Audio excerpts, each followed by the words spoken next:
Local board, local boards.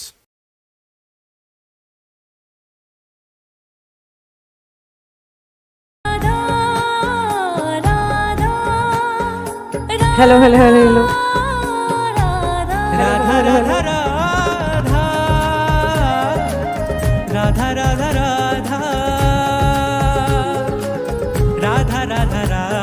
Radha Radha Radha Radha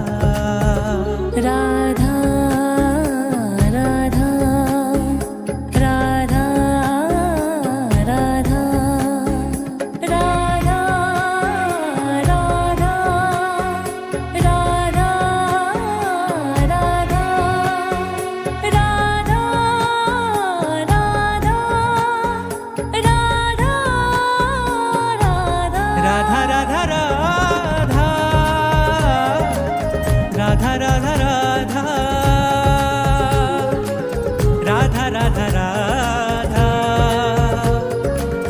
Radha Radha Radha Radha RB अब देखिए ध्यान से पढ़ना शुरू करें। Radha Radha Radha Radha Radha Radha Radha Radha Radha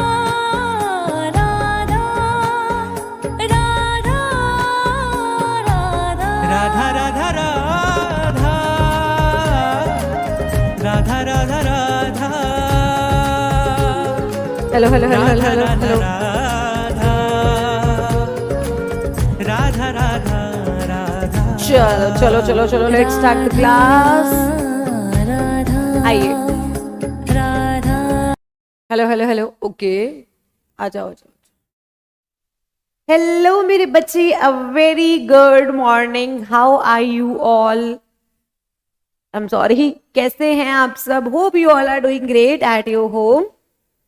So today is the day 2 of the Companies Act 2013 revision series का। लास्ट क्लास तक हम लोगों ने बेसिकली डिस्कस किया था।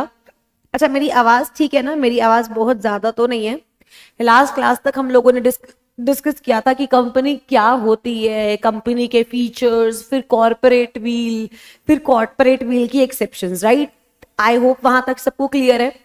Today we will be going to start types of company. अब लॉ मेकर क्या कह रहा है कि देखो, आपने कंपनी बनाई and obviously you guys have to respond, ठीक है? आपने कंपनी बनाई। अब जब आपकी कंपनी बन गई तो उसको आप काफी सारी कैटेगरीज में जो है वो डिवाइड कर सकते हो। तो मैंने पूछा कौन कौन सी ऐसी कैटेगरीज है, तो लॉ मेकर ने बोला कि ऐसी बहुत सारी कैटेगरीज है। जैसे आपने सुना होगा public company, private company, one person company, small company, government company. बहुत सारी ऐसी टाइप्स हैं जिसमें एक कंपनी कैटेगराइज हो सकती है। लेकिन जो मेजर टाइप्स है ना, वो दो टाइप है, एक तो पब्लिक कंपनी और एक प्राइवेट कंपनी। डन? कौन कौन से दो टाइप है? एक पब्लिक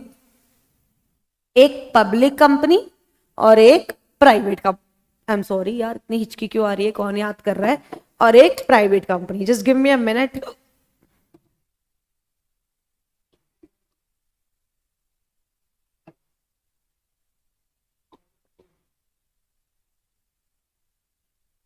हाँ, अब सुनना मेरी बात बहुत ध्यान से। देखो, सबसे पहले हम पढ़ेंगे डेफिनेशन किसकी? प्राइवेट कंपनी की। डन? लॉ मेकर कह रहा है एज पर सेक्शन 2 क्लॉज 68। आइए ध्यान से, एज पर सेक्शन 2 क्लॉज 68 प्राइवेट कंपनी वो कंपनी है जिसकी पेड अप शेयर कैपिटल है एज मे बी प्रिस्क्राइब्ड। जिसकी पेड अप शेयर कैपिटल कितनी है? As may be prescribed. और अभी तक प्रिस्क्राइब कुछ नहीं किया गया है। क्या मैं 10 रुपए से भी प्राइवेट कंपनी बना सकती हूँ? यस। क्या मैं 100 रुपए से भी प्राइवेट कंपनी बना सकती हूँ? यस। तो एज पर section 2 clause 68 private company means a company जिसकी minimum paid up share capital as में भी प्रिस्क्राइब्ड है। अच्छा, अगर कल को कुछ प्रिस्क्राइब होता है तो क्या वो प्रिवेल करेगा? यस, वो प्रिवेल करेगा। कल कोई प्रिस्क्राइब होता है 5 लाख, तो मतलब अगर मुझे प्राइवेट कंपनी बनानी है कम से कम कितने पैसे चाहिए? 5 लाख। सिंपल। और वो कह रहे हैं जिसके आर्टिकल्स में ना ये 3 बातें लिखी होती हैं, जिसके आर्टिकल्स में ये 3 बातें लिखी होती हैं।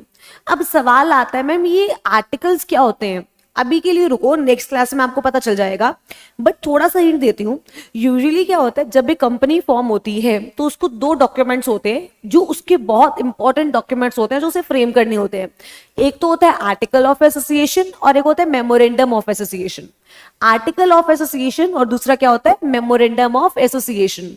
कंपनी की सारी basic details memorandum of association में होती है और कंपनी के सारे रूल्स एंड रेगुलेशंस जो हैं वो आर्टिकल ऑफ एसोसिएशन में होते हैं। समझ गए इतना? अब लॉ मेकर कह रहे हैं प्राइवेट कंपनी वो कंपनी है जिसके आर्टिकल्स में ये 3 बातें लिखी होनी चाहिए, जिसके आर्टिकल में ये 3 बातें लिखी होनी चाहिए। मैंने लॉ मेकर से पूछा कौन सी 3 बातें? सबसे पहला तो वो कहता है कि एक रिस्ट्रिक्शन होनी चाहिए, दूसरी लिमिटेशन होनी चाहिए और तीसरी प्रोहिबिशन होनी चाहिए। एक बार दोबारा, सबसे पहले एक रिस्ट्रिक्शन होनी चाहिए, एक लिमिटेशन होनी चाहिए, एक प्रोहिबिशन होनी चाहिए। RLP, दोबारा, एक रिस्ट्रिक्शन होनी चाहिए, एक लिमिटेशन होनी चाहिए और एक प्रोहिबिशन होनी चाहिए।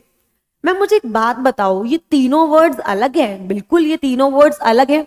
सबसे पहला देखो क्या लिखा है, restrict the right to transfer the share. मतलब अगर एक प्राइवेट कंपनी है, प्राइवेट कंपनी के शेयर ट्रांसफर पे रिस्ट्रिक्शन होती है। मतलब क्या हुआ, उसके शेयर ट्रांसफर होते ही नहीं है। नहीं, होते हैं लेकिन रिस्ट्रिक्शन है। देखो 2 चीजें होती है, एक होता है रिस्ट्रिक्शन और एक होती है प्रोहिबिशन। रिस्ट्रिक्शन का मतलब यूजुअली नहीं हो सकती बट कर सकते हो, ऐसी कोई दिक्कत नहीं है, कुछ कंडीशंस फुलफिल कर दोगे तो ये काम हो जाएगा। प्रोहिबिशन मतलब चाहे तुम हाथ जोड़ो चाहे तुम पैर जोड़ो, जैसे तुम्हारे घर वाले तुम्हारे नाइट आउट के लिए नहीं मानते वैसे ही यहाँ पे प्रोहिबिशन है कि ये काम जो है वो नहीं हो सकता। अब हमने लास्ट क्लास में जब शेयर्स की बात की थी, कंपनी की लायबिलिटी की बात की थी, तो हमने कंपनी को 3 कैटेगराइज में डिवाइड किया था। पहला तो लिमिटेड बाय शेयर अगर आपको याद हो, दूसरा लिमिटेड बाय गारंटी और तीसरा unlimited company. Limited by share के केस में क्या था कि जितने शेयर की वैल्यू है आपकी उतनी ही जो है बेसिकली लायबिलिटी है, उसके बियॉन्ड आपकी लायबिलिटी नहीं है। मेरा एक शेयर था, उसकी वैल्यू 10 रुपए थी, तो मेरे को कंपनी को सिर्फ 10 रुपए ही देने हैं। अच्छा, अगर मैं कंपनी को 10 रुपए दे चुकी हूं तो कंपनी मरे जिए मुझे पैसा नहीं देना। याद, हमने यहां तक बात की थी। तो लॉ मेकर यहां पे बोलता है कि प्राइवेट कंपनी वो कंपनी है जिसके शेयर के ट्रांसफर पे रिस्ट्रिक्शन है। अब मान लो 2 केस, एक नोबिता एक शिजुका, डन। अब नोबिता के पास एक कंपनी के शेयर है, क्या वो शिजुका को गिफ्ट करना चाहता है? वो कर सकता है। वो कह रहा अगर वो शेयर प्राइवेट कंपनी के हैं कर तो सकता है लेकिन कुछ रिस्ट्रिक्शन है। कुछ क्या है? रिस्ट्रिक्शन। मतलब shares are not freely transferable. लिख सकती हूं यहां पे, shares are not freely transferable, yes और नो। दूसरा, limit the number of member, जिसके मेंबर जो है लिमिटेड है, मतलब जिसके मेंबर्स के मैक्सिमम नंबर लिमिटेड है और वो लिमिट है 200। वो लिमिट कितनी है? 200। लॉ मेकर कह रहा है कि एक प्राइवेट कंपनी में 200 मेंबर से ज्यादा नहीं हो सकते हैं। देखो मिनिमम 2 हो सकते हैं, ये बात लिखी हुई है सेक्शन 3 में। सेक्शन 3 ऑफ कंपनीज एक्ट बोलता है कि अगर आपको पब्लिक कंपनी बनानी है कम से कम 7 मेंबर, प्राइवेट बनानी है कम से कम 2 मेंबर, और अगर आपको ओपीसी बनानी है तो 1 मेंबर चाहिए, कोई दिक्कत नहीं है। लेकिन प्राइवेट कंपनी में मैक्सिमम मेंबर कितने होंगे ये बात बताता है सेक्शन 2 क्लॉज 68। कौन सेक्शन बताता है? Section 2 clause 68। ये बात ये बोलता है, सुनना मेरी बहुत ध्यान से, कि लिमिट करती है नंबर ऑफ मेंबर मैक्सिमम 200। मतलब मेरा ये क्लियर हो गया, पहला कि restrict the right to transfer the share, दूसरा लिमिट है नंबर ऑफ मेंबर टू 200, तीसरा ये कंपनी किसी से भी, समझो, कभी भी पब्लिक के पास नहीं जा सकती पैसा उठाने। मतलब इस कंपनी को प्रोहिबिशन है कि ये कंपनी तू कभी भी पब्लिक इशू लेकर नहीं आ सकती, क्योंकि जैसे तू पब्लिक इशू लेकर आएगी भाई तो बहुत बड़ी कंपनी हो जाएगी, फिर तू प्राइवेट नहीं रहेगी। तो मेरे को फटाफट से बता दो सारे बच्चे, प्राइवेट कंपनी के आर्टिकल्स में कितनी कितनी चीजें होती है? 3 चीजें। Restrict the right to transfer the share, दोबारा restrict the right to transfer the share, done. दूसरा, number of member, limit the number of member to 200। और तीसरा क्या है, जल्दी जल्दी, prohibit any public issue, prohibit any public issue. वो क्या कह रहा है समझो, लिमिट है number of member to 200, number of member 200 तक है।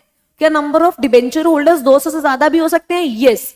ऊपर पढ़ो क्या है, restrict the right to transfer its shares, shares की ट्रांसफरेबिलिटी पे रिस्ट्रिक्शंस है। क्या डिबेंचर को ट्रांसफर कर सकते हो? बिल्कुल कर सकते हो, कोई दिक्कत नहीं है। बता दो, क्या यहां तक समझ आ गया? और समझो वो क्या कह रहा है, जब हम इन 200 की लिमिट को काउंट करेंगे ना, बहुत ध्यान से, जब हम इस 200 की लिमिट को काउंट करेंगे तो पास्ट एम्प्लॉयज और प्रेजेंट एम्प्लॉयज, पास्ट एम्प्लॉयज और प्रेजेंट एम्प्लॉयज दोनों क्या करेंगे? एक्सक्लूड। दोनों क्या करेंगे? एक्सक्लूड। मुझे बस एक बात बता दो कि यहां तक सबको समझ आया है? हाँ जी, जल्दी जल्दी फटाफट से, are you guys with me? तो एक बात बता दो, प्राइवेट कंपनी का सेक्शन 2 क्लॉज 68, प्राइवेट कंपनी वो कंपनी है जिसकी पेड अप शेयर कैपिटल है एज में बी प्रिस्क्राइब्ड, और प्रिस्क्राइब फिलहाल के लिए तो कुछ भी नहीं है। अब उसके आर्टिकल्स में 3 चीजें हैं। सबसे पहला तो restrict the right to transfer the share, limit the number of member to 200, and तीसरा कौन सा था? Prohibit any public issue. अब मैम एक बात बताओ, ये जो आप ये बोल रहे हो कि ये 200 की लिमिट है, इसमें हम देखो देखो क्या लिखा हुआ है, प्रोवाइडेड, देखो वो कह रहा है और अगर 2 लोगों ने शेयर्स जॉइंटली होल्ड किए हुए हैं, अब नोबिता शिजुका बोलते हैं हम तो 2 दिल एक जान है, हमने तो शेयर जॉइंटली होल्ड किए हुए हैं। वो कह रहे तो आपको एक शेयर होल्डर माना जाएगा, 2 नहीं माने जाएंगे, ये समझना। सपोज हम सबने मिलकर शेयर्स होल्ड कर रखे जॉइंट नेम्स पे, तो हम एक काउंट होंगे, हम 2 काउंट नहीं होंगे। देखो क्या लिखा है, provided that where 2 or more person hold 1 or more share in a company jointly, they shall for the purpose of this clause be treated as single member. Done. उसके बाद प्रोवाइडेड फर्दर दैट, जब हम 200 की limit count करेंगे तो किसको consider नहीं करेंगे? सुनना, person who are in the employment of the company and person who having been formally in the employment of the company were the members while in that employment and have continued to be the members after the employment ceased. मतलब simple सी बात है, अगर मेरे आज के member के पास share है तो मैं उसे 200 में काउंट नहीं करूंगी, मेरे पिछले मेंबर के पास शेयर था मैं उसे 200 में काउंट नहीं करूंगी। अब मेरी बात समझो, अब एक क्वेश्चन है मेरा आप लोगों से, आ जाओ। आई हैव सम क्वेश्चंस, इधर आओ, समझो। ये मेरी कंपनी है, डन, और ये मेरा एम्प्लॉय है, ये मेरा क्या है? एम्प्लॉय। अब मेरी कंपनी ने इस एम्प्लॉय को शेयर्स दिए, मेरी कंपनी ने इस एम्प्लॉय को क्या दिए? शेयर्स। क्या अब एम्प्लॉय होने के साथ साथ मेंबर भी बन गया? बिल्कुल जी मैम बन गया। अब मान लेते हैं इसका नाम है मिस्टर छोटू, इसका नाम मिस्टर क्या है? मिस्टर छोटू। अब मेरी एक बात समझो, जो ये मिस्टर छोटू है, क्या ये कंपनी का मेंबर था? सॉरी एम्प्लॉय लिख दो, कंपनी का एम्प्लॉय था, यस। कंपनी ने इसे शेयर्स दिए, कंपनी का मेंबर बन गया, यस। क्या इसे 200 की लिमिट में काउंट करेंगे? बताओ, क्या इसे 200 की लिमिट में काउंट करेंगे? बिल्कुल नहीं करेंगे, क्योंकि हम क्या बोलते हैं कि जो हमारे प्रेजेंट एम्प्लॉय हैं, अगर उसने हमारे शेयर लिए है या जो हमारा पहले एम्प्लॉय था उसके पास मेरे शेयर थे, तो इस केस में हम इन दोनों लोगों को 200 के लिमिट में एक्सक्लूड करते हैं, इंक्लूड नहीं करते। क्या यहां तक क्लियर है बात? यस। अब क्या हुआ, मेरी बात सुनना बहुत ध्यान से, अब इसको 200 के लिमिट में इंक्लूड नहीं करेंगे। अब सुनो, ये मेरा एम्प्लॉय था, हाँ जी, मैंने इसको शेयर दिए थे, यस। ये मेरा मेंबर बन गया था, यस। क्या ये 200 में काउंट होगा? नहीं। क्या हुआ? 200 में काउंट नहीं हुआ। क्या यहां तक क्लियर है? अब क्या हुआ सुनना, आफ्टर 6 मंथ्स मिस्टर छोटू ने जॉब छोड़ दी, मिस्टर छोटू ने जॉब क्विट कर दी। अब समझो, जब मिस्टर छोटू ने जॉब क्विट करी, क्या मिस्टर छोटू अब एम्प्लॉय है? नहीं। लेकिन क्या मेंबर है? यस। तो अब मुझे बताओ कि अब 200 की लिमिट में काउंट करेंगे? क्या अब 200 की लिमिट में काउंट करेंगे? लॉ मेकर कहता नहीं, क्योंकि इसने शेयर कब लिए थे? जब ये एम्प्लॉय था। समझो, इसने शेयर कब लिए थे? जब ये एम्प्लॉय था। अब ये एम्प्लॉय नहीं है लेकिन शेयर होल्डर तो है ना, तो हम इसको 200 की लिमिट में काउंट नहीं करेंगे। याद रखना, तुम एम्प्लॉय हो, तुमने शेयर लिए, 200 की लिमिट में काउंट नहीं करेंगे। जब तुम एम्प्लॉय थे तब तुमने शेयर्स लिए हुए थे, अब तुम एम्प्लॉय नहीं हो, लेकिन फिर भी तुमने 200 की लिमिट में काउंट नहीं किया जाएगा, क्योंकि तुमने ये शेयर्स तब लिए थे जब तुम एम्प्लॉय थे। क्या यहां तक बात क्लियर है? एक और क्वेश्चन पूछूं, अब सुनना ध्यान से। क्या हुआ, हमने ये बात करी कि भाई देखो, मिस्टर छोटू एम्प्लॉय था, उसको शेयर्स मिले, वो मेंबर बन गया, डन। उसको 200 के लिमिट में काउंट नहीं करेंगे, बहुत बढ़िया, 200 के लिमिट में इसको काउंट नहीं करेंगे। अब क्या हुआ, आफ्टर 6 मंथ्स इसने जॉब भी क्विट कर दी और शेयर भी बेच दिए। इसने जॉब भी क्विट कर दी और शेयर्स भी सेल कर दिए, तो क्या अब इसे मेंबर में काउंट करेंगे? अरे क्या बदतमीज सवाल है, मेंबर में क्यों काउंट करेंगे अब इसे? अब तो शेयर्स है ही नहीं ना। क्या हुआ, आफ्टर 1 ईयर इसने फिर से शेयर एक्वायर कर लिए। आफ्टर 1 ईयर इसने फिर से शेयर एक्वायर कर लिए। क्या अब हम इसे 200 की लिमिट में काउंट करेंगे? जल्दी बता दो, क्या अब हम इसे 200 की लिमिट में काउंट करेंगे? लॉ मेकर कहता है यस, अब करेंगे, क्योंकि अब जब इसने शेयर लिए तो ये एम्प्लॉय की कैपेसिटी में नहीं था। ये जो एम्प्लॉय की कैपेसिटी में शेयर मिले थे उनको बेच चुका था। समझ पा रहे हो मैं क्या कहना चाह रही हूं? कि इन 200 की लिमिट में हम आज के एम्प्लॉय को, जिसको हमने शेयर दिए, और जो हमारा एम्प्लॉय था जब उसको शेयर दिए थे, आज हमारे एम्प्लॉय नहीं है, मतलब पास्ट एम्प्लॉय की बात हो रही है, इन दोनों लोगों को 200 की लिमिट में कंसीडर नहीं किया जाता है। मुझे बस एक बात बता दे सारे बच्चे, क्या प्राइवेट कंपनी की डेफिनेशन मेरे बच्चों को क्लियर है? फटाफट से बता दो, एक बार दोबारा रिवाइज करते हैं, आ जाओ। एज पर सेक्शन 2 क्लॉज 68, बहुत ध्यान से, एज पर section 2 clause 68, private company means a company जिसकी minimum paid up share capital है एज मे बी प्रिस्क्राइब्ड। जिसकी minimum paid up share capital कितनी है?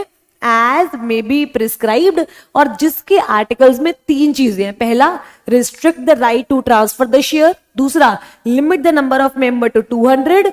200 में पास्ट और प्रेजेंट एम्प्लॉय इंक्लूड नहीं होता है। तीसरा, prohibit any public issue. Prohibit any public issue. क्या यहां तक क्लियर है? जॉइंट शेयर होल्डर्स को 1 कंसीडर करेंगे। अब मुझे फटाफट से बता दो, किसी को कोई भी डाउट हो, यू गाइस कैन आस्क, कोई दिक्कत नहीं है, I will respond, I surely respond. बताओ। अब लॉ मेकर कहता है मैम ठीक है, चलो आपने बोला मैम प्राइवेट कंपनी, आपने बता दिया क्या होता है। अब सुनना ध्यान से, प्राइवेट कंपनी जब भी बनाई जाती है उसके पीछे एक वर्ड यूज होता है, प्राइवेट लिमिटेड। क्या यूज होता है? Private limited. देखो, प्राइवेट कंपनी के significant points, no minimum paid up share capital, number of member 2, right, minimum 2, maximum 200, right of transfer restricted, prohibition है। अब स्मॉल कंपनी और ओपीसी के बारे में बात करेंगे, अब उसे छोड़ते हैं, डन। अब उसके बाद आती है पब्लिक कंपनी। उसके बाद कौन सी कंपनी आती है? Public company. पब्लिक कंपनी की डेफिनेशन है 2 क्लॉज 71। पब्लिक कंपनी की डेफिनेशन कौन से सेक्शन में है? 2 क्लॉज 71। लॉ मेकर कह रही है पब्लिक कंपनी कौन सी कंपनी होती है? पब्लिक कंपनी वो कंपनी होती है which is not a private company. Private company की डेफिनेशन 2 क्लॉज 68 में थी, पब्लिक कंपनी की डेफिनेशन किसमें है? 2 क्लॉज 71 में। किसमें है मेरे बच्चे? 2 क्लॉज 71 में। लॉ मेकर क्या बोल रहा है समझो, एक ऐसी कंपनी जो प्राइवेट कंपनी नहीं है, दोबारा, एक ऐसी कंपनी जो प्राइवेट कंपनी नहीं है, वो क्या है? Public company. वो क्या है मेरे बच्चे? Public company. अब सुनना, usually number of private company के केस में मिनिमम मेंबर 2 होते हैं, पब्लिक के केस में 7 होते हैं। प्राइवेट कंपनी में मैक्सिमम मेंबर कितने होते हैं? प्राइवेट कंपनी के केस में मुझे एक बात बताओ, मैक्सिमम मेंबर कितने होते हैं? 200। लेकिन पब्लिक कंपनी के केस में ये नंबर जो है ये अनलिमिटेड है। ये नंबर क्या है? अनलिमिटेड। अब मेरी बात सुनना बहुत ध्यान से, प्राइवेट कंपनी के आर्टिकल्स में 3 रिस्ट्रिक्शंस होती हैं, यस और नो? जल्दी जल्दी बता दो कौन कौन सी, फटाफट से टाइप करके बताओ। प्राइवेट कंपनी के आर्टिकल्स में कितनी रिस्ट्रिक्शंस होती हैं? मैंने बोला जी 3 रिस्ट्रिक्शन होती हैं, डन। पहला तो रिस्ट्रिक्शन होती है, एक लिमिटेशन होती है और एक प्रोहिबिशन होती है, ठीक है। तो जब मैं ये बोल रही हूं कि पब्लिक कंपनी वो है जो प्राइवेट नहीं है, तो मतलब ना तो उसमें रिस्ट्रिक्शन है, ना तो उसमें लिमिटेशन है, ना तो उसमें प्रोहिबिशन है।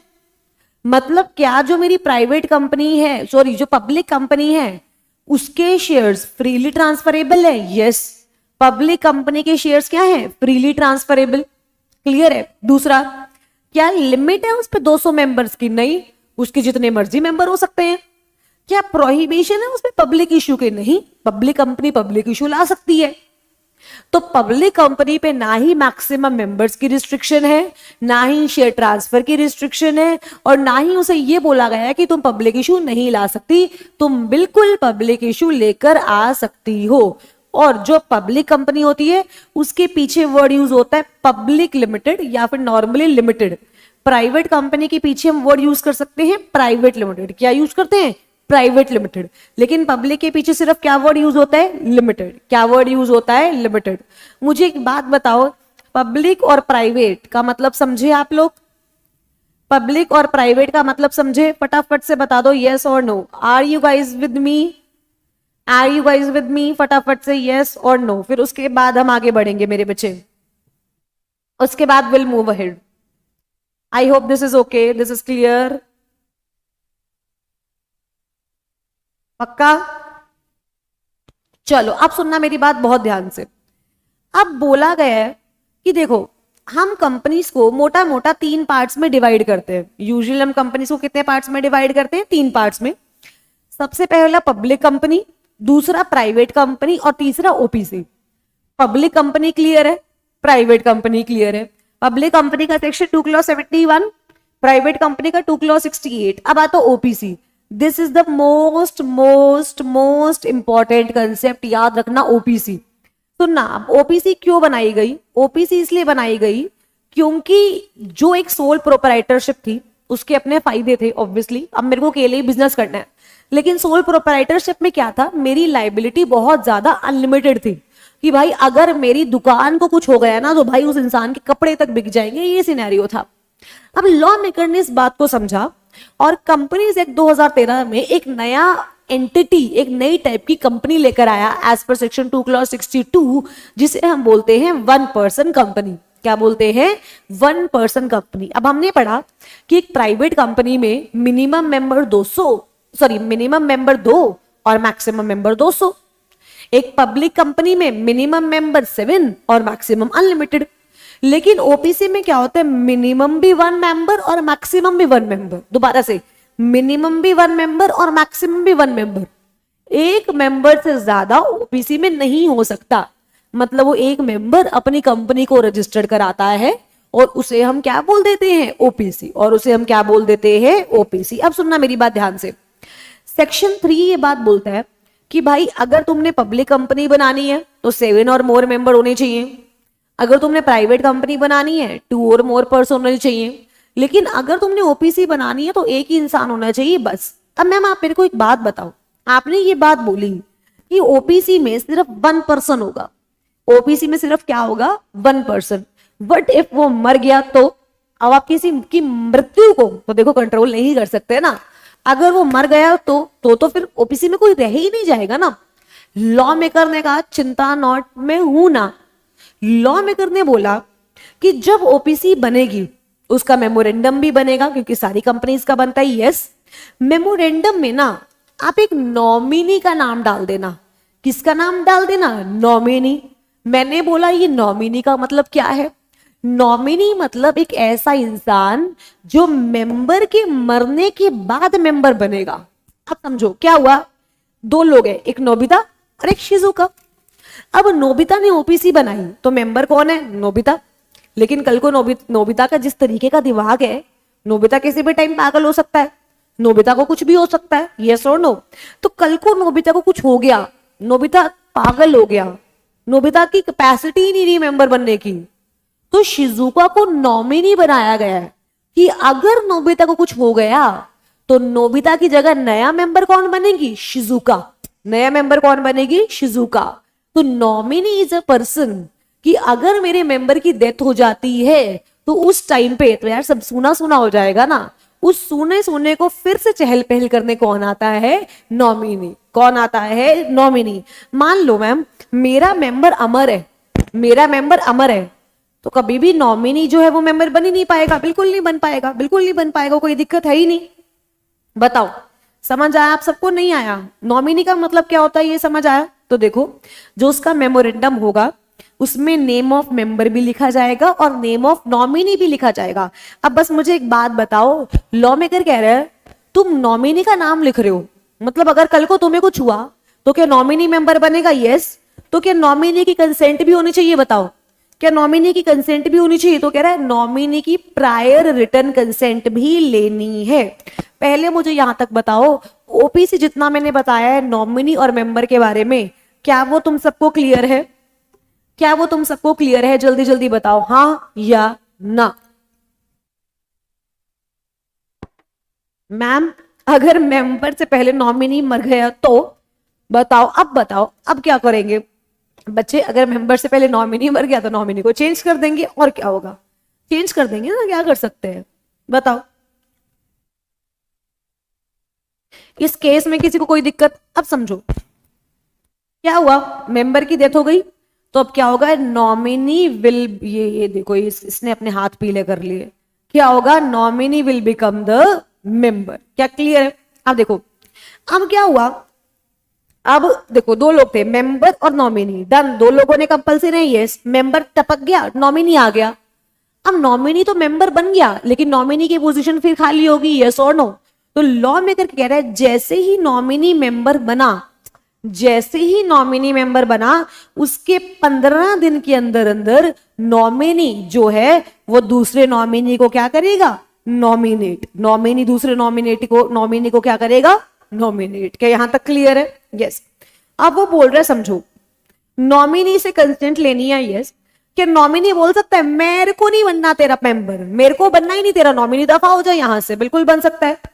नॉमिनी को अगर अपनी कंसेंट विड्रॉ करनी है तो वो मेंबर और ओपीसी को एक नोटिस देगा और वो अपनी कंसेंट विड्रॉ कर लेगा। वो बोल लेगा कि मेरे को अब इस कंपनी का ओपीसी नहीं बनना, मुझे माफ करो। सिंपल, एक सिंपल नोटिस देना है, किसको, मेंबर को और ओपीसी को। क्या क्लियर है? अब क्या हुआ, मेंबर को लग रहा है ये अच्छा ओपीसी नहीं, ये अच्छा नॉमिनी नहीं बन पाएगा, ये अच्छा नॉमिनी नहीं बन पाएगा। अब मेंबर को हटाना है नॉमिनी को। क्या मेंबर भी नॉमिनी को हटा सकता है? यस। आप नॉमिनी को रीजन के साथ नोटिस दे दो कि ये नॉमिनी, मुझे तुम्हारी शक्ल पसंद नहीं है, कृपया यहां से दूर चले जाओ, तो वो भी हट जाएगा, कोई दिक्कत नहीं है, कोई दिक्कत नहीं है। मुझे बताओ यहां तक सब साथ हो? OPC is very important, that's why मैं I kept on asking you. क्या यहां तक क्लियर है? ये बात याद रखना, ओपीसी हमेशा, दोबारा से, ओपीसी हमेशा एक प्राइवेट कंपनी होगी, पब्लिक कंपनी कभी नहीं होगी। OPC means a private company, मतलब मैम आप ये कह रहे हो कि OPC is a kind of private company. Yes yes, OPC is a kind of private company, लेकिन प्राइवेट कंपनी में मिनिमम 2 मेंबर चाहिए, लेकिन ओपीसी में 1 चाहिए। ओपीसी में कितना चाहिए? 1। अब लॉ मेकर कह रहा है, सुनना मेरी बात, कौन मेंबर या नॉमिनी बन सकता है ओपीसी में? सबसे पहला तो आप नेचुरल पर्सन होने चाहिए, दूसरा इंडियन सिटीजन होने चाहिए, तीसरा रेजिडेंट इन इंडिया हो भी सकते हो और नहीं भी हो सकते हो। अब सुनना मेरी बात ध्यान से, वो कह रहा है ओपीसी में मेंबर बनने के लिए या ओपीसी में नॉमिनी बनने के लिए, एक बार दोबारा, ओपीसी में मेंबर बनने के लिए या ओपीसी में नॉमिनी बनने के लिए क्या रिक्वायरमेंट्स है? सबसे पहला, तुम नेचुरल पर्सन होने चाहिए। अगर तुम आर्टिफिशियल पर्सन हो तो तुम ना तो ओपीसी के मेंबर बन सकते हो, ना तो ओपीसी के नॉमिनी बन सकते हो। मतलब मैम आप ये कह रहे हो एक जो कंपनी है, कंपनी ओपीसी में मेंबर नहीं बन सकती। यस। लॉजिक क्या है? क्योंकि बच्चे ओपीसी में सिर्फ एक मेंबर होता है।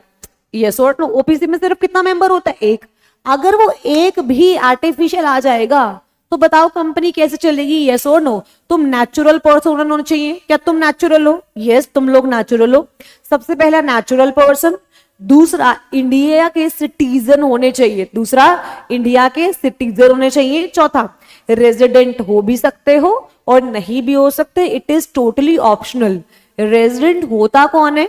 जो पिछले साल कम से कम 120 दिन इंडिया में रहा हो, उसको हम यहाँ पे क्या मान लेंगे? रेजिडेंट। यहाँ पे क्या मान लेंगे? रेजिडेंट। देखो ध्यान से, person who has stayed in India, देखो क्या लिखा है, person who has stayed in India for minimum 120 days during immediately preceding financial year, उसे क्या मान लिया जाएगा? रेजिडेंट। क्या मान लिया जाएगा? रेजिडेंट। अब ये बात याद रखना, सुनना, आप एक से ज्यादा ओपीसी के मेंबर नहीं हो सकते हो और एक से ज्यादा ओपीसी के नॉमिनी नहीं हो सकते हो। ये बात बहुत ध्यान से याद रखना। सुनना, नेचुरल पर्सन हो लेकिन मेंबर या नॉमिनी नहीं होने चाहिए मोर देन वन ओपीसी के। अब समझो, अब मेरी बात समझना बहुत ध्यान से। मैं एक ओपीसी में मेंबर हूं, मैं एक ओपीसी में क्या हूं? मेंबर। क्या मैं एक पब्लिक कंपनी में भी मेंबर बन सकता हूं? क्या मैं एक पब्लिक कंपनी में भी मेंबर बन सकता हूं? जल्दी बताओ। मैं एक ओपीसी में मेंबर हूं, क्या मैं एक और पब्लिक कंपनी में मेंबर बन सकता हूं? यस, कोई दिक्कत है ही नहीं, क्योंकि जो रिस्ट्रिक्शंस हैं वो सिर्फ ओपीसी के लिए है कि तुम दो ओपीसी में मेंबर नहीं हो सकते, तुम दो ओपीसी में नॉमिनी हो सकते। मैक्सिमम समझो, मैक्सिमम तुम एक ओपीसी में मेंबर हो सकते हो और एक ओपीसी में नॉमिनी हो सकते हो। मैक्सिमम समझो, एक ओपीसी में क्या हो सकते हो? मेंबर, और एक ओपीसी में क्या हो सकते हो? नॉमिनी। ना तो तुम दो ओपीसी में मेंबर हो सकते हो और ना ही तुम दो ओपीसी में नॉमिनी हो सकते हो। बताओ, यहां तक क्लियर है? अब मैम आप एक बात बताओ, आप ये बोल रहे हो कि मैं एक कंपनी में मेंबर हो सकता हूं और एक कंपनी में नॉमिनी हो सकता हूं, ठीक है? मान लो दो कंपनीज हैं, कंपनी 1 और कंपनी 2। कंपनी 1 में मैं मेंबर हूं और कंपनी 2 में मैं नॉमिनी हूं। अब जो कंपनी 2 का मेंबर है ना, वो मर गया, उसका डमरू बज गया। तुम्हारी सीरीज का नाम है ना डमरू रिवीजन, समझो, डन, वो मर गया। तो अब उसकी जगह तो मुझे मेंबर बनना पड़ेगा। यस, कंपनी 1 में मैं तो ऑलरेडी मेंबर हूं। यस, ऐसे तो मैं दो कंपनी में मेंबर हो गया, मतलब दो ओपीसी में मेंबर हो गया। लॉ में करने का ऐसा तो होना ही नहीं चाहिए, दो ओपीसी में तो मेंबर हो ही नहीं सकता। बिल्कुल सही मेरे बच्चे। अगर ऐसी सिचुएशन आ जाती है तो उसके 180 डेज के अंदर अंदर you have to choose a company and you have to resign from other company. क्या समझ आई बात? देखो, उसके बाद वो कह रहे हैं no minor can become member और नॉमिनी, कम से कम 21 साल एज होनी चाहिए आपकी। ओपीसी सेक्शन 8 कंपनी मतलब एनजीओस, ओपीसी सेक्शन 8 कंपनी में कन्वर्ट नहीं हो सकती है। और ओपीसी जो है वो नॉन बैंकिंग इन्वेस्टिंग एक्टिविटीज नहीं कर सकती, मतलब ओपीसी दूसरी कंपनी के सिक्योरिटीज में इन्वेस्ट नहीं कर सकती है। एक बार मुझे बता दो, यहां तक क्लियर है तो क्लियर लिख कर भेज दो। डन। कोई डाउट है तो डाउट पूछ लो, फटाफट से करो। If you have any doubt, go ahead and ask. If no, just write it down. Clear?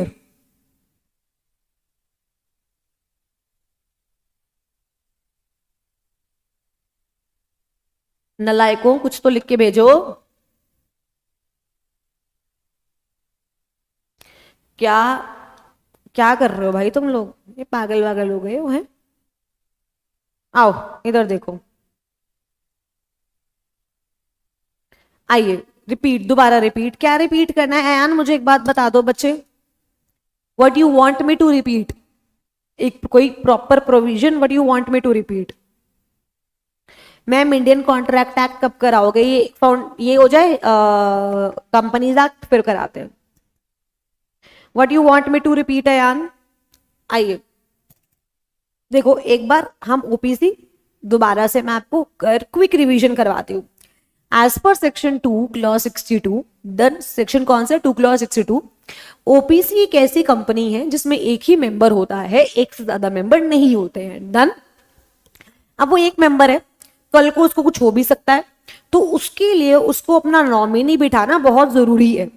तो ओपीसी के जो मेमोरेंडम बनता है उसमें एक तो मेंबर का नाम होता है और एक नॉमिनी का नाम होता है। डन। एक किसका नाम होता है? मेंबर का, और एक किसका नाम होता है? नॉमिनी का। कि अगर मेंबर को कुछ हो जाए तो नॉमिनी क्या बन जाता है? मेंबर। क्या नॉमिनी की कंसेंट जरूरी है? यस। जैसे ही नॉमिनी मेंबर बन गया तो क्या नॉमिनी की पोजीशन खाली हो गई? यस। तो उस मेंबर को 15 दिन के अंदर अंदर नया नॉमिनी जो है बुलाना पड़ता है। क्या नॉमिनी अपनी कंसेंट विड्रॉ कर सकता है? यस, कंपनी और मेंबर को नोटिस देके। क्या मेंबर नॉमिनी को बाहर निकाल सकता है? यस, मेंबर को नॉमिनी को नोटिस देके। उसके बाद लॉ मेकर बोल रहा है आपको ये मेंबर बनना है या नॉमिनी बनना है, कुछ भी बनना है, आपका नेचुरल पर्सन होना बहुत जरूरी है। आपका इंडिया का सिटीजन होना बहुत जरूरी है, और आप इंडिया के रेजिडेंट हो या ना हो उससे हमें फर्क नहीं पड़ता। रेजिडेंट मतलब जो पिछले साल 120 दिन इंडिया में रहा हो। आप एक कंपनी से ज्यादा में मेंबर नहीं हो सकते और एक कंपनी में नॉमिनी नहीं हो सकते। मतलब दो कंपनी में मेंबर, ओपीसी बेसिकली, दो ओपीसी में मेंबर या दो ओपीसी में नॉमिनी नहीं हो सकते हो। मैक्सिमम एक ओपीसी में मेंबर और एक ओपीसी में नॉमिनी, ये केस हो सकता है। डन। उसके बाद कोई भी माइनर मतलब जिसकी एज 21 साल से कम है वो ओपीसी का मेंबर नहीं बन सकता, वो ओपीसी का मेंबर नहीं बन सकता। कि यहां तक क्लियर है? ओपीसी को आप सेक्शन 8 कंपनी में कन्वर्ट नहीं करा सकते हो। सेक्शन 8 कंपनी कौन सी होती है? एनजीओ, जो नॉन फॉर प्रॉफिट कंपनीज होती है। ओपीसी को आप सेक्शन 8 कंपनी में कन्वर्ट नहीं करा सकते हो, और OPC investing activities carry out नहीं कर सकती। और ओपीसी कंपनी कौन सी होगी? प्राइवेट। कौन सी कंपनी होगी? प्राइवेट। हाँ जी अयान, आई होप अब आपको क्लियर हो गया हो मेरे बच्चे। आओ एक बार ओपीसी देखते हैं। ये रहा ओपीसी, आई गेस इसे ऊपर ही है, आ जाओ। ये देखो, ये रहा ओपीसी। देखो ओपीसी सेक्शन 2 क्लॉज 62, सेक्शन कौन सा है? 2 क्लॉज 62। ओपीसी में क्या होता है?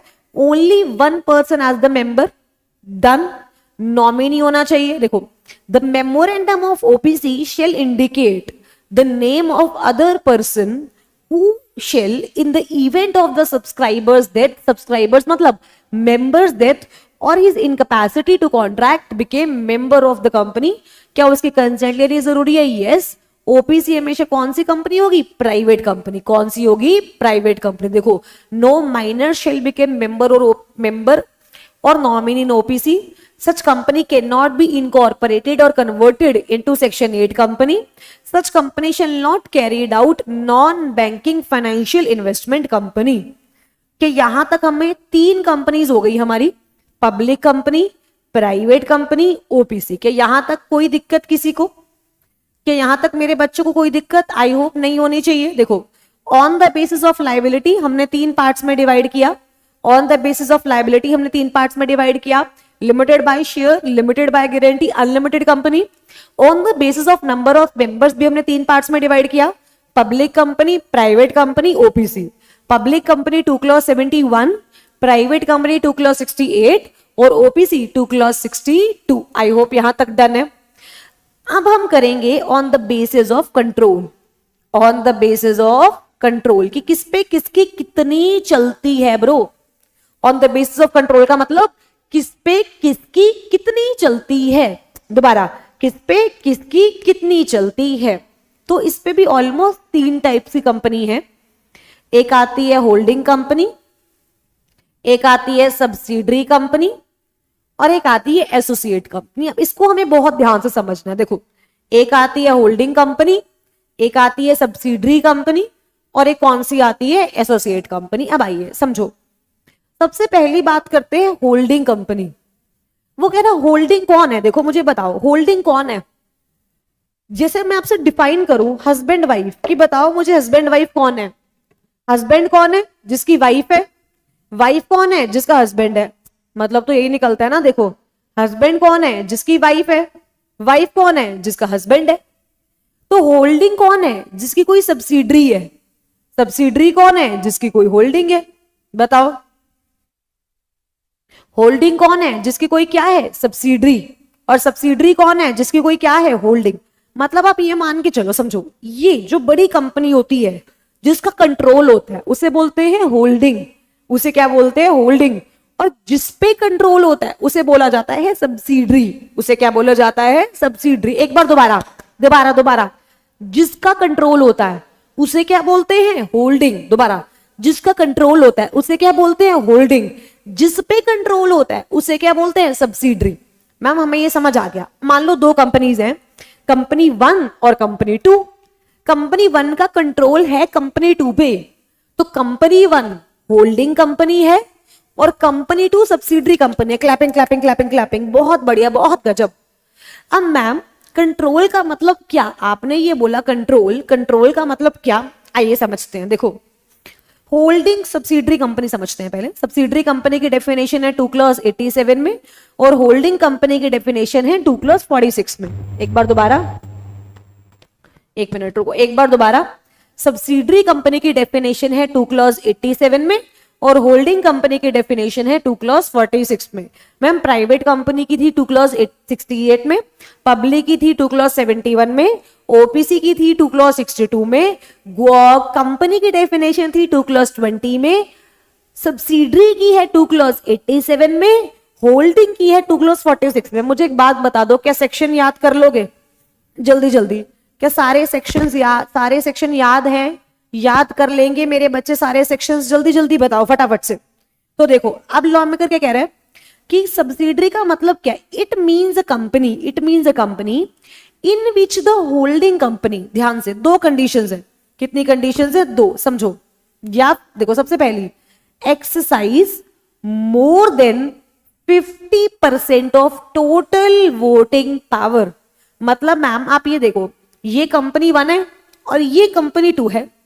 अगर कंपनी 1 कंपनी 2 में मोर than 50% of total voting power hold करती है तो कंपनी 1 को क्या बोला जाएगा? होल्डिंग, और कंपनी 2 को क्या बोला जाएगा? सब्सिडरी। पहली कंडीशन क्या क्लियर है? 50 नहीं है, हेलो हेलो हेलो, विश 51 भी नहीं है, मोर देन 50 है। मैं मोर देन 50 और 51 में क्या है? सेम ही तो है, तभी तो ना लायक हो। 50.5 क्या मोर देन 50 है? यस। क्या 51 है? नो। क्या फर्क है? यस। 50.2 क्या मोर देन 50 है? यस। क्या 51 है? नो। क्या फर्क है? यस।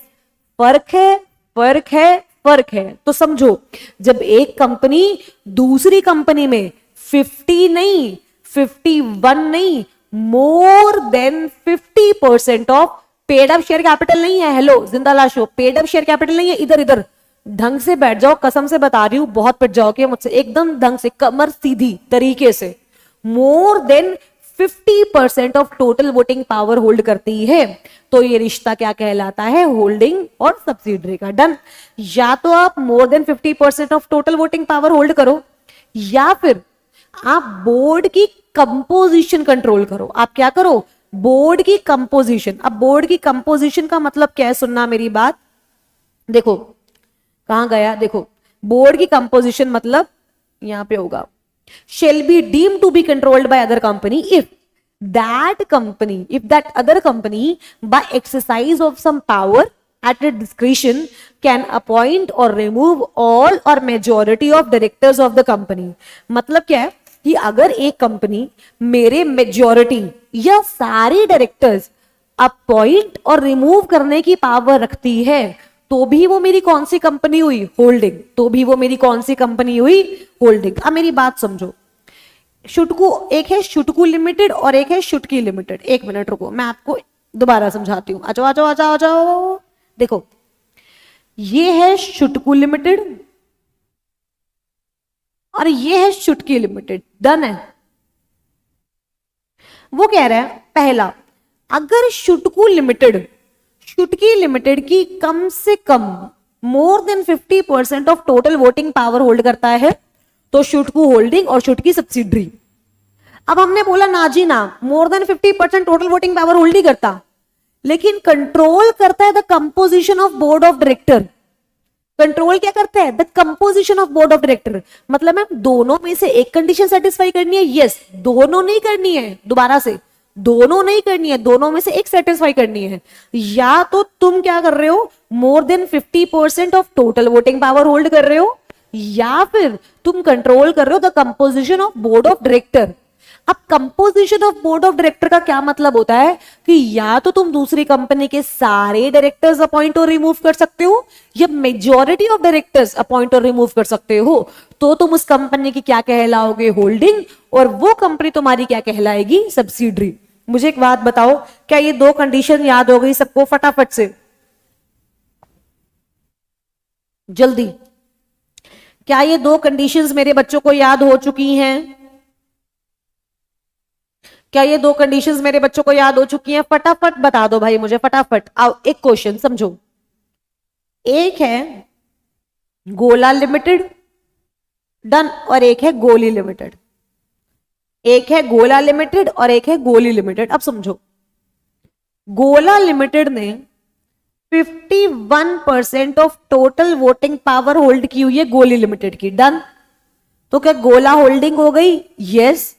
गोली सब्सिडरी हो गई? यस। अब वो क्या कह रहा है समझो, ये जो 51% है ना, ये जो 51% है, या तो ये तुमने खुद होल्ड करी है या अपनी किसी सब्सिडरी के साथ मिलकर होल्ड करी है। समझो कहां गया कहां गया कहां गया, ये रहा देखो, एक्सरसाइज और control more than half of total voting power either at its own, या तो खुद, क्या तो खुद खुद खुद पे, या टुगेदर विद वन और मोर सब्सिडरीज। मतलब अगर मैंने अपनी सब्सिडरी के साथ मिलकर भी 51% होल्ड करी है तो भी ये मेरी क्या बनेगी? सब्सिडरी। लेट अस सपोज, अब एक एग्जांपल लो, देखो गोला ने 51% होल्ड करी गोली में, गोली लिमिटेड क्या बन गई? सब्सिडरी।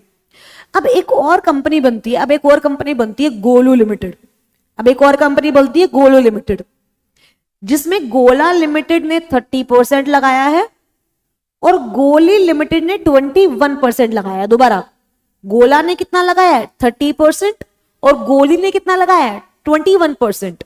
अगर आप देखो तो गोला लिमिटेड ने मोर देन 50 तो नहीं लगाया, लेकिन गोला लिमिटेड ने अपनी सब्सिडरी के साथ मिलकर क्या इस कंपनी में मोर देन 50 लगाया है? यस, क्योंकि उसने खुद 30 लगाया है, उसकी सब्सिडरी ने 21 लगाया है, तो क्या मोर देन 50 हो गया? यस।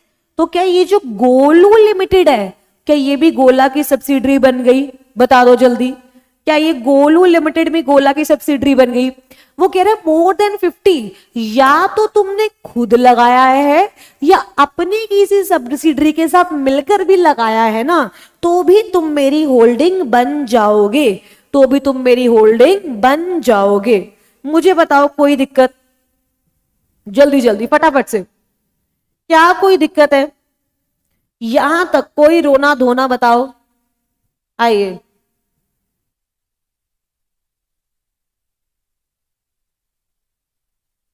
जल्दी, एनीवन इन द क्लास? आगे चले।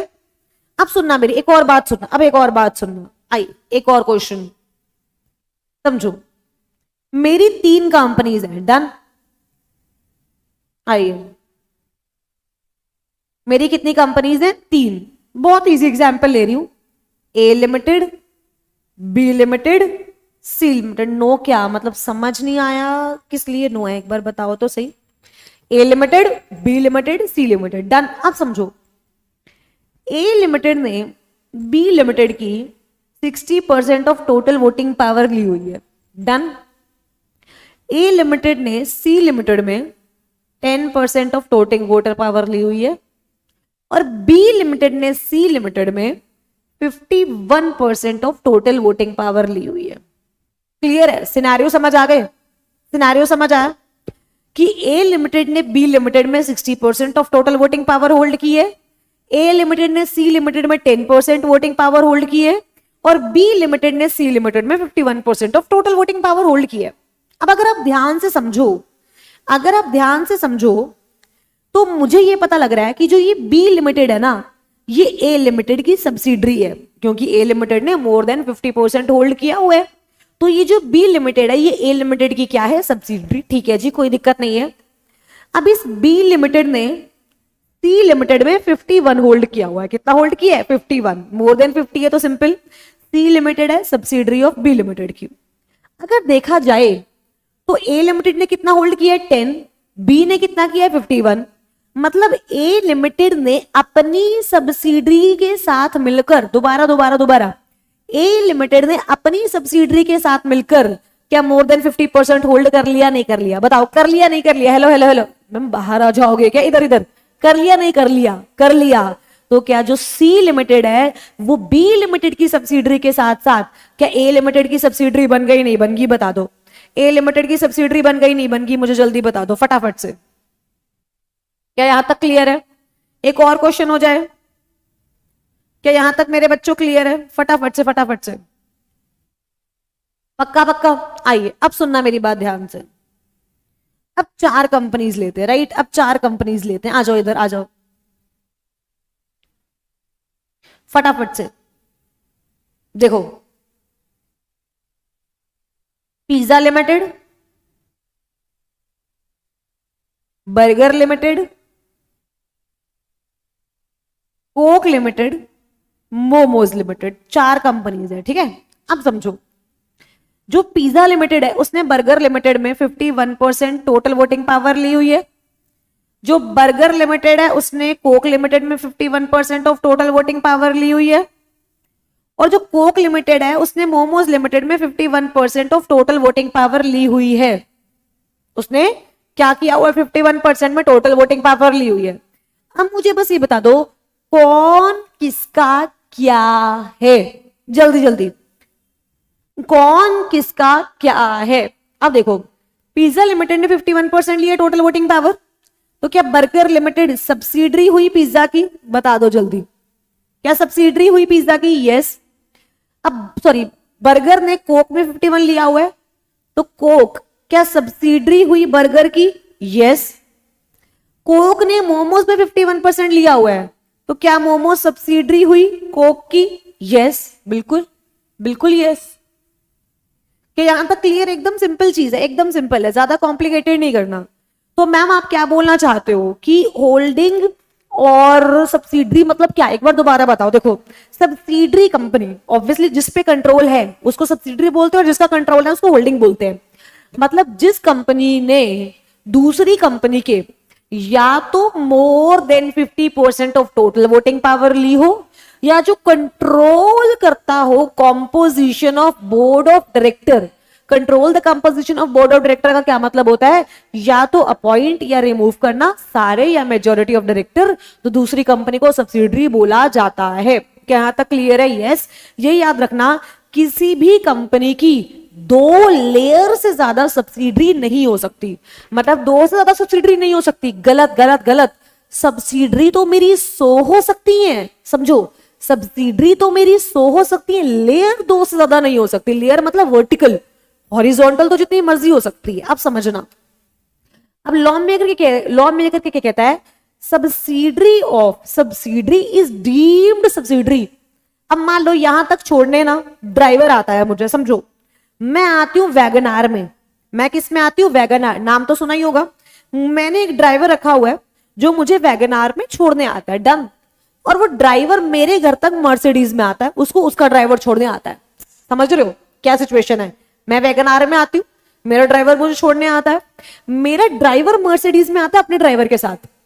तो लॉ में कह रहे हैं कि जो मेरे ड्राइवर का ड्राइवर है ना, समझो समझो समझो, मैं मेरे ड्राइवर क्या कर रहे हो, जो मेरे ड्राइवर का ड्राइवर है ना, वो भी समझो, वो भी मेरा ड्राइवर है। मतलब अगर मेरी कंपनी की कोई सब्सिडरी है और आगे उसकी सब्सिडरी है, it is like your subsidiary.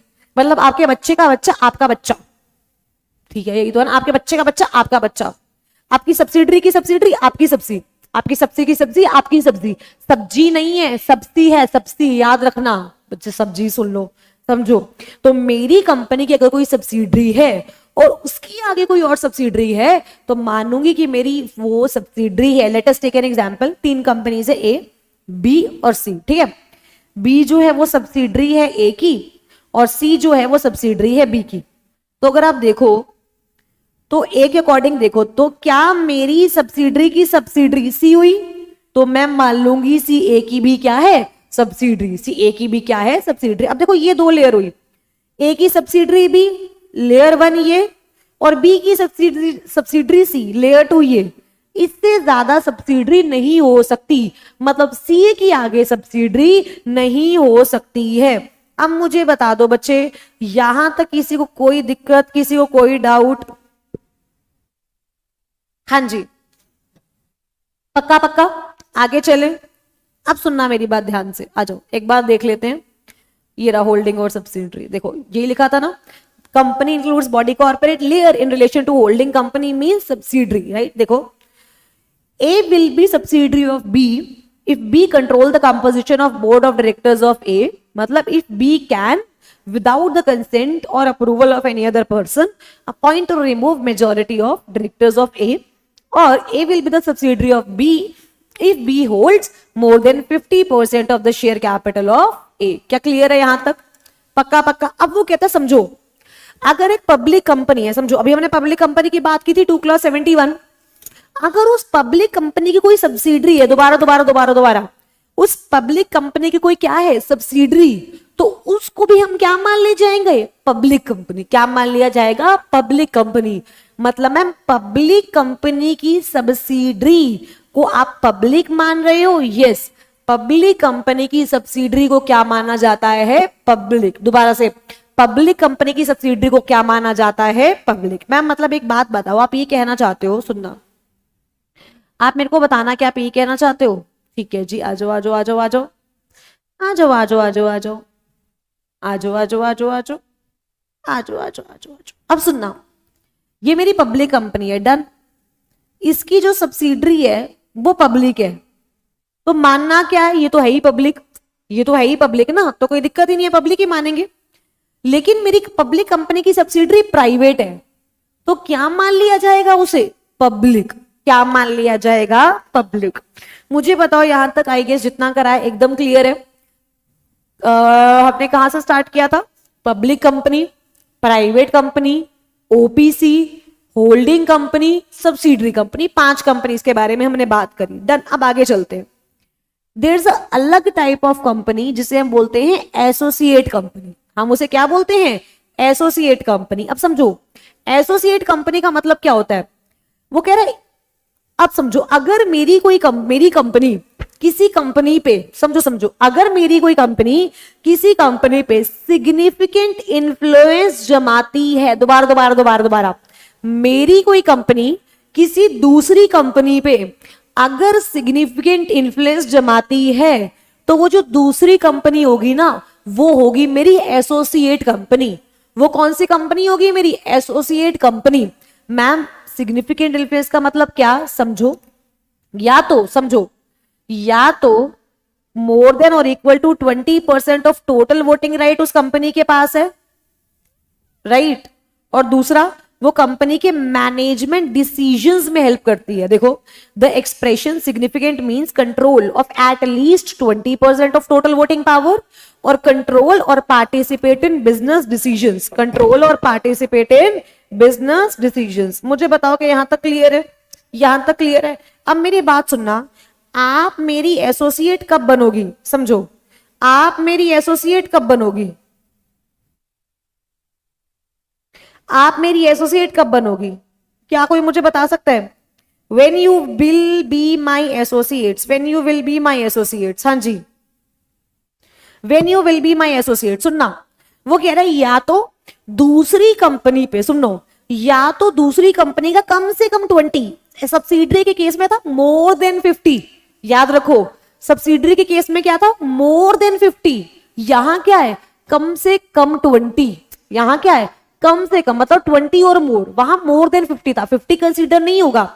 जब मैं दूसरी कंपनी में कम से कम 20% टोटल वोटिंग पावर होल्ड कर रही हूं, तो वो मेरी एसोसिएट है, या फिर उसके मैनेजमेंट की डिसीजंस में पार्टिसिपेट ले रही हूं, तो भी वो मेरी क्या है, एसोसिएट। अब ये याद रखना, अगर मेरा किसी कंपनी पे 20% या उससे ज्यादा कंट्रोल है, तो वो मेरी एसोसिएट है। बट अगर वो कंट्रोल 50 से ज्यादा हो गया, तो वो मेरी सब्सिडरी बन जाएगी। याद रखना, हमेशा ये बात याद रखना कि मेरी एसोसिएट वो है जो मेरी सब्सिडरी नहीं है। अगर एक बार मेरा उस कंपनी पे कंट्रोल मोर देन 50 हो गया, तो वो क्या बन जाएगी, सब्सिडरी, वो एसोसिएट नहीं रहेगी। मतलब मैम आप ये कह रहे हो कि वो मेरी एसोसिएट कब तक रहेगी, जब तक मेरा कंट्रोल कम से कम 20% और ज्यादा से ज्यादा 50 है। यस, जैसे 50 हुआ, 50 से ज्यादा वो मेरी क्या बन जाएगी, सब्सिडरी। क्या बन जाएगी, सब्सिडरी। अब सॉरी, एसोसिएट, अच्छा सब्सिडरी। वो कह रहे एसोसिएट्स में जॉइंट वेंचर भी इंक्लूड होगा, मतलब जो मेरी जॉइंट वेंचर कंपनी है वो भी मेरी क्या है, एसोसिएट, वो भी मेरी क्या है, एसोसिएट। एसोसिएट का जो सेक्शन है वो है सेक्शन 2 क्लॉज 6। वो क्या है, सेक्शन 2 क्लॉज 6। तो कौन कौन सी कंपनीज करी, फटाफट से आओ, फिर आगे चलेंगे। कौन कौन सी कंपनीज करी, आओ जल्दी। देखो, लॉ मेकर क्या बोल रहे हैं, 1 2 3 4 5। पब्लिक कंपनी का सेक्शन 2 क्लॉज 71। प्राइवेट कंपनी का सेक्शन 2 क्लॉज 68। ओबीसी का सेक्शन 2 क्लॉज 62।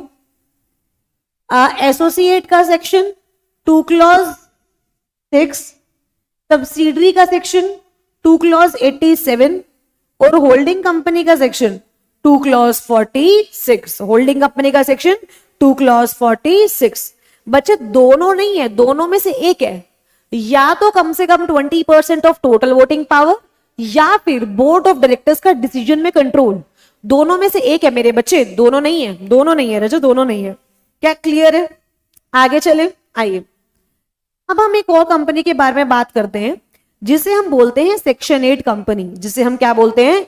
Section 8 company. अब याद रखना, जब मैं टाइप्स ऑफ कंपनीज की बात करती हूं, OPC and section 8 are most important types of company, most important. कल हम इस चैप्टर को रैप अप करने की ट्राई करेंगे। कल के बाद will starting with sales of goods act, then उसके बाद सेल्स ऑफ गुड्स एक्ट की स्टार्ट करेंगे। अब सुनना, सेक्शन 8 कंपनी, लॉ मेकर कह रहा है सेक्शन 8 कंपनी वो कंपनी होती है जो प्रॉफिट्स के लिए नहीं बनी, जो सोसाइटी का प्रॉफिट करने के लिए बनी है। जो किसके लिए बनी है? सोसाइटी का प्रॉफिट करने के लिए। मतलब उसका जो मेन मोटिव है वो मोटिव है सोसाइटी को कल्चर देना, सोसाइटी को एजुकेशन देना, सोसाइटी का बेनिफिट करना। यूजुअली जो कंपनीज बनाई जाती हैं, सुनो ध्यान से, यूजुअली जो कंपनीज बनाई जाती हैं क्या वो प्रॉफिट मोटिव के लिए बनाई जाती है? यस। मतलब मैंने कंपनी में पैसा लगाया, अब मैं ये क्या चाहूंगी कि वो कंपनी आगे बढ़े, वो कंपनी प्रॉस्पर करे, सो दैट जब वो कंपनी अच्छा कमाएगी तो उसके प्रॉफिट्स का हिस्सा मुझे भी मिलेगा, राइट? मेरी जो पीछे की मंशा होती है क्या वो प्रॉफिट कमाने की होती है? बिल्कुल। लेकिन सेक्शन 8 कंपनी में ऐसा नहीं है। जो सेक्शन 8 कंपनी है मेरे बच्चे, ये कंपनी बनाई जाती है for charitable objects. Where is my pen, where is my pen, where is my pen? Yes, ये कंपनी बनाई जाती है for what? For charitable objects. देखो क्या लिखा हुआ है, formation of the companies with charitable objects formed for promotion of arts, science, religion, charity, protection of environment, sports, etc. अब ये कंपनी सुनना, यूजुअली अगर प्राइवेट कंपनी है तो पीछे वर्ड लगाना पड़ता है प्राइवेट लिमिटेड, पब्लिक कंपनी है तो पीछे वर्ड लगाना पड़ता है लिमिटेड। बट इसके आगे मतलब अगर आप सेक्शन 8 कंपनी हो तो ना तो आपको लिमिटेड वर्ड यूज करना है, ना ही आपको प्राइवेट लिमिटेड वर्ड यूज करना है। क्या क्लियर है? अब मैम ये कह रहे हो, यूजुअली देखो, यूजुअली जब भी किसी कंपनी का प्रॉफिट आता है तो वो अपने प्रॉफिट को अपने शेयर होल्डर्स में बांट देती है एज डिविडेंड। यही होता है जब भी किसी कंपनी का प्रॉफिट आता है। समझो समझो समझो, जब भी किसी कंपनी का प्रॉफिट आता है यूजुअली वो कंपनी के डिविडेंड बांट देती है। यस, बट सेक्शन 8 कंपनी ऐसा नहीं कर सकती। सेक्शन 8 कंपनी डिविडेंड नहीं बांट सकती है। सेक्शन 8 कंपनी का जो भी, ऐसा नहीं है कि सेक्शन 8 कंपनी पैसा नहीं कमाती, ये सेक्शन 8 कंपनी प्रॉफिट्स नहीं कमाती। सेक्शन 8 कंपनी का जो भी प्रॉफिट होता है वो वापस उसको अपनी एक्टिविटीज में लगाना होता है। क्या यहाँ क्लियर है? और कोई भी कंपनी, सेक्शन 8 कंपनी ऐसा नहीं है कि तुमने सोचा सेक्शन 8 बनते हैं चलो हुश सेक्शन 8 बन गए, ऐसा नहीं है। हमें सीजी से लाइसेंस लेना पड़ता है। सीजी से क्या करना पड़ता है मेरे बच्चे? लाइसेंस लेना पड़ता है। देखो, does not declare dividend, operate under special licence from central government, need not to use the word private और पब्लिक इन द नेम। लेकिन कैसे वर्ड यूज कर सकती है? Club, chamber, association. जैसे आपने देखा होगा being human is also NGO. Salman Khan, Salomon versus Salomon, याद आया कुछ? वो कह रहे पब्लिक और प्राइवेट नहीं लगाना, but club, association, chamber, trust, ये सब वर्ड्स यूज हो सकते हैं। अब हमने ये बोला कि आपको अप्रूवल लेना पड़ेगा सीजी से। आपको क्या करना पड़ेगा? अप्रूवल लेना पड़ेगा सेंट्रल गवर्नमेंट से अगर आपको सेक्शन 8 कंपनी बनना है तो। बट अगर तुमने सारी कंडीशंस फुलफिल नहीं करी, अगर तुमने सारी कंडीशंस फुलफिल नहीं करी तो क्या वो लाइसेंस रिवोक भी हो सकता है? यस, वो लाइसेंस रिवोक भी हो सकता है। अब तुम्हारा लाइसेंस रिवोक हो गया मतलब तुम सेक्शन 8 कंपनी तो रहे ही नहीं, यही मतलब हुआ ना। तुम्हारा लाइसेंस रिवोक हो गया, इसका मतलब क्या है कि तुम अब सेक्शन 8 कंपनी तो रहे नहीं। तो या तो गवर्नमेंट तुम्हें वाइंड अप कर देगी, खल्लास, दफा हो जाओ यहां से, खत्म। या फिर तुम्हें बोलेगी देखो तुम सेक्शन 8 नहीं रही ना, या तो अब अपने आप को नॉर्मल पब्लिक कंपनी बना लो या अपने आप को नॉर्मल प्राइवेट कंपनी बना लो। 3 ऑप्शंस होते हैं। देखो, या तो तुम्हें वो बंद कर देगी, वाइंड अप, खत्म, या तो वो तुम्हें बोलेगी कि तुम या तो अपने आप को पब्लिक कंपनी बना लो या तुम अपने आप को प्राइवेट कंपनी बना लो, बात खत्म करो, डन, पक्का पक्का ओके। तीसरा वो आपको क्या बोलेगी कि तुम जाके किसी और कंपनी के साथ मिल जाओ, मतलब तुम्हारी शादी करा देगी। क्या बोलेगी? तुम जाके किसी और कंपनी के साथ मिल जाओ, पर जिस कंपनी के साथ तुम मिल रहे हो उसका क्या होना चाहिए? Similar objective. उसका क्या होना चाहिए? Similar objective. क्या याद रहेगा? यस। अब यूजुअली क्या होता है, जो एक पार्टनरशिप फर्म होती है उसकी खुद की सेपरेट लीगल एंटिटी तो होती नहीं है, पार्टनरशिप फर्म की सेपरेट लीगल एंटिटी तो होती नहीं है, तो वो किसी भी दूसरी कंपनी की ना मेंबर नहीं बन सकती, वो किसी दूसरे कंपनी की मेंबर नहीं बन सकती। लेकिन लॉ मेकर बोलता है कि अगर कोई पार्टनरशिप फर्म है वो सेक्शन 8 कंपनी की मेंबर बन सकती है। मुझे बताओ सेक्शन 8 कंपनी मेरे बच्चों को समझ आया या नहीं? सेक्शन 8 कंपनी मेरे बच्चों को समझ आया या नहीं? जल्दी जल्दी बता दीजिए, फटाफट से फटाफट से फटाफट से। आइए आइए, ये हो गया हमारा अनलिमिटेड, ओपीसी हो गया, प्राइवेट कंपनी हो गया, स्मॉल पे आएंगे अभी हम, पब्लिक हो गया, होल्डिंग हो गया, एसोसिएट हो गया, लिस्टेड, गवर्नमेंट पे भी आएंगे। देखो section 8 company right charitable objects के लिए वो बनाई जाती है, art, science, sports, education, welfare, religion, charity etcetera promote करती है अपने ऑब्जेक्टिव्स को राइट। ये कुछ एग्जांपल्स है सेक्शन 8 कंपनी के। FICCI, HOM, national sports club of India, बहुत सारे राइट। कौन लाइसेंस देती है? CG। Private public word use नहीं करना, लेकिन क्लब चैम्बर जैसे वर्ड यूज कर सकते हो। यस। क्या लाइसेंस छीना भी जा सकता है? बिल्कुल छीना जा सकता है। छीनने के बाद ऑर्डर्स आ सकते हैं। देखो form for the promotion of commerce, art, science, religion, charity, protection etcetera, requirement of minimum paid up share capital इस पे अप्लाई नहीं होती है। यूज करेगी अपने profits for the promotion of objects के लिए, does not declare dividend. Licence revoke के कुछ भी, मान लो गवर्नमेंट ने बोला हम तुम्हें लाइसेंस दे रहे हैं लेकिन हम ये 10 कंडीशंस लगा रहे हैं, अब आपने उस 10 में से एक भी अगर कंडीशन ब्रीच करी तो आपका लाइसेंस रिवोक हो जाएगा ना। 10 में से अगर आप एक भी कंडीशन ब्रीच करोगे तो आपका लाइसेंस रिवोक हो जाएगा। Operate under the special licence from CG, done. अगर रेवोकेशन हो गई तो या तो कन्वर्ट कर लेगी अपना स्टेटस, पब्लिक प्राइवेट में आ जाएगी, या तो बाइंड अप हो जाएगी, या तो अमेलगमेट हो जाएगी, done. Partnership firm section 8 company की मेंबर बन सकती है। बताओ क्या यहां तक क्लियर है सबको? क्या यहां तक क्लियर है? तो आज हमने मेरे बच्चे टाइप्स ऑफ कंपनीज किया, कल भी हम मिलेंगे। कल का time I will be posting that in the group only. कल भी हम मिलेंगे एंड विल ट्राई कि कल या मैक्सिमम परसों तक ये चैप्टर हमारा रैप अप हो जाए, सो दैट हम सेल्स ऑफ गुड्स स्टार्ट कर सके। क्या यहां तक क्लियर है मेरे बच्चे? पक्का पक्का। So that's it for today, बाकी will meet tomorrow. Great day ahead and I hope ये आपको दिमाग से क्लियर हुआ हो। रन, फटाफट से बोल दो, मेहनत हमारी, रिजल्ट हमारा, छुट्टी हमारी। थैंक यू सो मच मेरे बच्चे, have a great great great day ahead, bye.